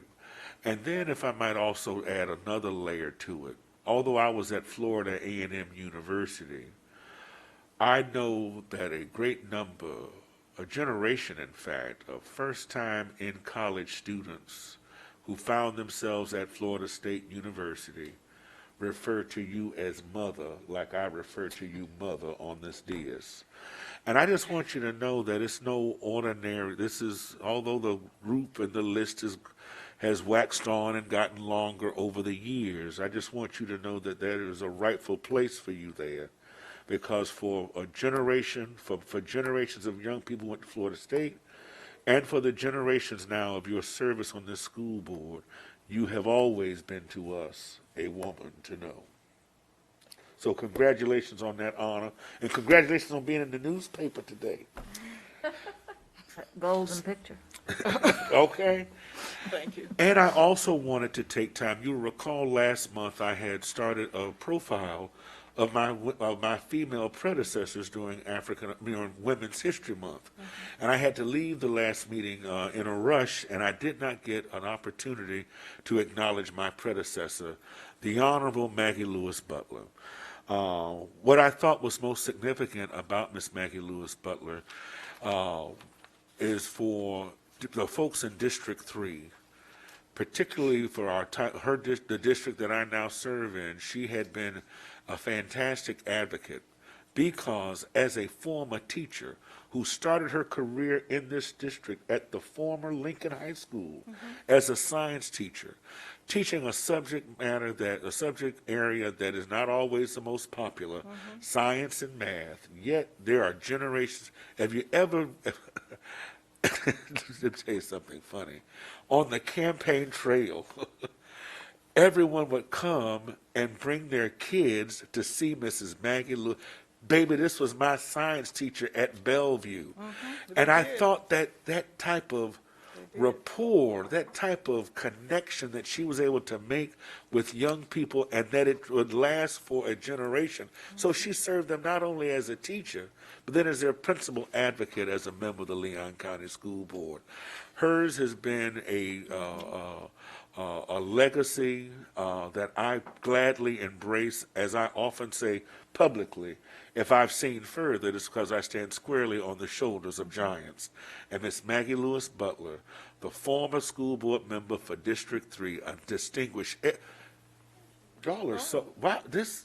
Denver is the bomb. But Miss Maggie Lewis Butler, we salute you and we thank you for your contributions. At the time of in 2018, she enjoyed the enviable distinction of having been the longest-serving member of our school board. So congratulations to her. And during this Women's History Month, I want her to know that young people like Arsha Harris and as well as the children that she touched most directly, call her, as we say in Proverbs 31 and 10, we call her blessed. Yes. Congratulations, ma'am. Good. Eva did a good job, son. Great. Also, in this moment of recognition, I think I heard you say something about Arsha Harris. Yes. As one of our outstanding young women. 5 young women. To 5. That's and right. So, I mean, we're in this together. This is James Brown used to say, this is a man's world, but it wouldn't be nothing without a woman or a girl. You misquire her. I do. Congratulations, Arsha. Congratulations, you are so with us, and we appreciate you so much. Get your comments ready for tonight. You know what to do. We're pulling it out of you. We want you to be here with us. And I just we want are you to know that we're going to be the singing school board one day, so just get your choir robes on. You haven't heard. You're one of Rocky and the Pips. Oh. That sounds really pretty good. Yes. It sounds pretty good. Hey, Daryl, we're going to work on that one some more. But congratulations. We appreciate what you do as you lead young women as well. All right, we got to try to move on. We probably won't. But I'm at new issues from board members. We're not there yet? Oh, no, yeah. Oh, we're there. And I'm just going to say, as I did yesterday, this weekend is the Chain of Parks Art Festival. And if you haven't signed up to get your ticket, it's a free ticket. All you have to do is just go on the Chain of Parks website and get one. If you want to volunteer, even better. I am the mother of the Chain of Parks manager, and so, of course, I'm very proud of my daughter. Yes. Pulling off her first festival in the middle of COVID. So Wonderful. I hope you'll all come, and I think Yes. it's always a great event. It's one of the best in the Southeast, well known all over the country, so. She is so Get- smart. Get your and art so on beautiful. this Right. weekend, Chain of Parks. Get your art on. Thank you, Ms. Woods, for that. May I just call your attention very, very quickly to a first annual Big Bend Energy Academy. Dr. Gale is going to be sending out some additional information to the schools later on this week, but this is about some virtual interactive hands-on activities that will be happening July 15th through July 16th. And additional information will be provided by her. It's going to be hosted by the Talcott Elective Cooperative with FAMU and FSU, the College of Engineering. So we got lots of science and STEM going on, okay? That's happening. Now, new issue from board members. I would like to have placed on our agenda for next time a workshop to discuss the capital outlay committee, the process, the history, whatever else there is to know about capital outlay based on part of our discussion on yesterday, a workshop about that, please. And I'd also like to have an update, Mr. Superintendent, if we could, on, I'm calling it the kind of training. Somebody would help me think of another word, but the curriculum wherein we are teaching our African-American boys and girls how to respond when and if stopped by the police. Okay, that for me is a right now topic as a mother of black boys. So I'd love, and I'm not looking for a 30-minute presentation. I'm talking about where does that happen, who's doing it, and what's that kind of thing. Okay, so somebody put that in the correct words so that we can hear that. That's important. The other thing I'd like to have done. For the fall, we had a meeting just prior to COVID about diversity training and multicultural training. I would love to see where we are right now and how soon we might be planning to move that training up into the fall so that as school starts, that training can happen. You remember I talked about that as well. And I know that we won't be able to bring all 42,000 of our employees, how many ever we have, into a room. How many we have? 45? 4,200. 40. I said 1,000. You were listening. Okay. So I made a small error. So we might just have to break them up into groups. I'm not trying to plan that right now. I'm just trying to get us in a position so that planning can happen in some of our larger sit-down spaces and areas. It looks like there was one other thing. Maybe that's enough for right now, but I think that would, he's going, but that would give us some jumping off space and places that we could get started. Is there anything else, Mr. Jones? Just one more thing. I'm wearing my green and gold, my Pine View colors. I'd like to publicly acknowledge the appointment of Miss Carmen Connor, principal of Oak Ridge, of Pine View Elementary School, to the Children's Services Council. I am, as I often say, deliciously proud that she was chosen by our governor, and I am certain that her expertise combined with that of our superintendent and that of our school board member, Alpha Strickland, will have enormous impacts as a subject matter expert. I'm certain that she will be able to inform that process and the expenditure of funds on that 3-point scale. That that 3-point issues of importance to them in terms of safety, school preparedness, and wellness. I'm sure that she will do an expert job, and I'm just delighted that she has been appointed to that great position. And I'm wearing my gold and green to acknowledge my principal at the Pine View Elementary School. And I just want to say this publicly from my colleague, Dee Dee Rasmussen, who, by the way, was, after I made comments some years ago regarding the Southern Shakespeare Company, I have since become avid supporter, and today I've got a I was gifted with, and it meets the gift requirements, Opal. But they sent me a mask from the Southern Shakespeare Company, so I want to thank my colleague for her support and her enlightening of me of the great resource that the Southern Shakespeare Company is to our community. Go Bill Shakespeare. Great. You know, one other thing, that was good. One other thing I want to make sure that we don't forget is probably on our list that Ms. Coffey provides for us. There is some review being taken of when we might go back to the public access channel for television. I know that that is being considered. Okay, and so we City just and county, right? Looking at. yes, going to it's city and on county. here. They're looking at making it happen, and I believe they will. I think I really need to say tonight, y'all, as we close. No, Miss Harris, would you please share with us any comments you'd like for us to hear tonight? Yes, I would. Regarding the senior activities, thank you guys so much. I'm so excited to attend Promenade, the senior picnic, and I'm so excited that we get to walk across the stage for graduation. So thank you guys so much for making that happen. Okay, and Ms. Harris, may I say to you, when it looks like these meetings are going to go the length of time that this one did, and you know that you have homework, you are excused to go and do that. We don't mean to be rude and keep you with the folk who have no life other than school board stuff, okay? Yes, ma'am. I just need you to know that. And for our listening audience, we really do work hard. We get the job done. It may look like we do a lot of playing and joking, but the work is really good. We get it done, so thank you for allowing us to do it. Anything else to come before the board?